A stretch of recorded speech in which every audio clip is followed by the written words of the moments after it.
दोस्तों, आज पुनः एक ज्ञानवर्धक और प्रेरणादायक कहानी सुनाने जा रहा हूँ। आखिर किस श्राप के कारण स्त्रियां संबंध बनाती है और काम वासना को काबू नहीं कर पाती है। दोस्तों, आइए जानते हैं कि किस श्राप के कारण स्त्रियों के अंदर संबंध और काम वासना बनाने के लिए भूख जागृत हुई थी। यहाँ प्राचीन समय की कहानी है। एक दिन देवराज इंद्र देवलोक से पृथ्वीलोक की ओर घूमने जाते हैं तो उन्हें जंगल में एक कुटिया दिखाई पड़ता है। उस कुटिया में एक बहुत सुंदर स्त्री थी। जब देवराज इंद्र की नजर उस स्त्री पर पड़ी तो उस स्त्री को देखकर देवराज इंद्र उस स्त्री के प्रति मोहित हो जाते हैं और स्त्री की सुंदरता को देखकर अपना राजपाट भी भूल जाते हैं।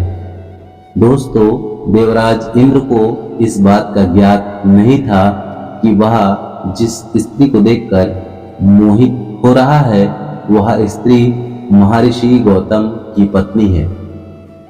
इंद्रदेव कुछ समय के बाद वापस इंद्रलोक चले जाते हैं, लेकिन देवराज इंद्र का मन इंद्रलोक में नहीं लग रहे थे। उन्हें बार बार महर्षि गौतम की पत्नी की याद आ रहे थे, जिस कारण अगले दिन देवराज इंद्र पुनः उसी जंगल में आ जाते हैं और उस कुटिया के समीप जाकर महर्षि गौतम के पत्नी को देखकर मन ही मन मोहित होने लगते हैं। दोस्तों, इस बात का पता महर्षि गौतम को नहीं था कि प्रतिदिन देवराज इंद्र यहाँ किस काम से आते हैं। महर्षि गौतम बहुत महान व विद्वान ऋषि थे। वे रोजाना प्रातःकाल भोर में उठते और उठकर नदी में जाकर स्नान कर अपने पूजा पाठ में बैठ जाते थे। दोस्तों, इसी बात का फायदा देवराज इंद्र ने उठाया था। उस दिन के बाद देवराज इंद्र महर्षि गौतम की पत्नी की पूरी ध्यान रखने लगे और दिन रात कुटिया के पास छिपकर गौतम ऋषि की पत्नी की निगरानी रखने लगे और वे देखने लगे कि आखिर किस तरह इस स्त्री को अपना बनाया जाए।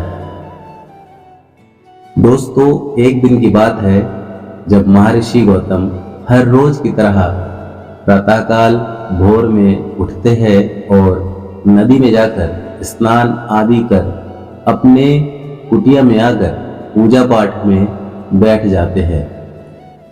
दोस्तों, महर्षि गौतम के दिनचर्या का पता देवराज इंद्र को हो जाता है और फिर देवराज इंद्र मन ही मन सोचने लगते हैं कि किस तरह इस सुंदर स्त्री को अपना बनाया जाए। फिर एक दिन देवराज इंद्र आधी रात को गौतम ऋषि के कुटिया के पास आकर अपनी जादुई शक्ति से आधी रात को प्रातःकाल भोर बना देते हैं। जैसे ही जादुई शक्ति से भोर हो जाता है तो महर्षि गौतम का आँख खुल जाता है और महर्षि गौतम उस जादुई झूठे भोर को देखकर स्नान के लिए नदी की ओर चले जाते हैं और उसी समय मौके का फायदा उठाते हुए देवराज इंद्र ऋषि गौतम का भेष बनाकर उनकी पत्नी के पास जाता है और पास बैठकर मीठी मीठी प्रेम भरी बातें करने लग जाते हैं। दोस्तों, जैसे ही महर्षि गौतम स्नान के लिए नदी के समीप जाते हैं तो उन्हें किसी भी पंछी या अन्य जीवों की कोई आवाज सुनाई नहीं देती है। तो उन्हें यहाँ पता चल जाता है कि यहाँ किसी देवता की चाल है जिसमें मैं फंस गया हूँ।